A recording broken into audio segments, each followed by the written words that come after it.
పిఠాపురం నియోజకవర్గాన్ని దేశంలోనే అత్యంత మోడల్ నియోజకవర్గంగా చేయాలన్నదే తన ఆకాంక్ష అని వెల్లడించారు డిప్యూటీ సీఎం పవన్ కళ్యాణ్.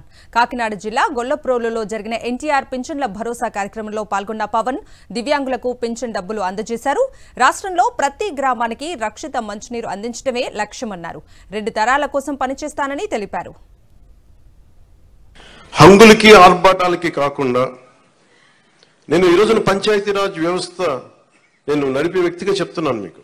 ఇందులో నా సైడ్ నుంచి కరప్షన్ ఉండదు, నేను మీకు మాటిస్తున్నాను.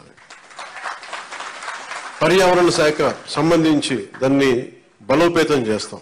అకౌంటబిలిటీ, ఎన్విరాన్మెంటల్ ఆడిట్ పట్టుకొస్తాం. ఏ కాలుష్యం ఎందుకుంది, దానికి పారిశ్రామికవేత్తలు ఏం చేస్తారు, ఇబ్బంది పెట్టి భయపెట్టేది కాదు, కానీ వారి బాధ్యత కూడా గుర్తించేలా దానికి ఒక బలమైన ప్రయత్నం చేస్తాం.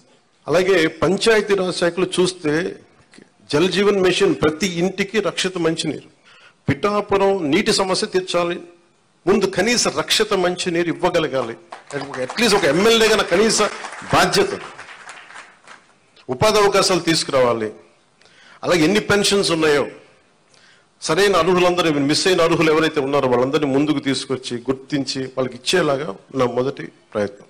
ఇక నా పిఠాపురాన్ని నేను మీకు మాటిస్తున్నాను, భారతదేశంలో అత్యంత మోడల్ నియోజకవర్గంగా చెయ్యాలి ఒక ఆకాంక్ష.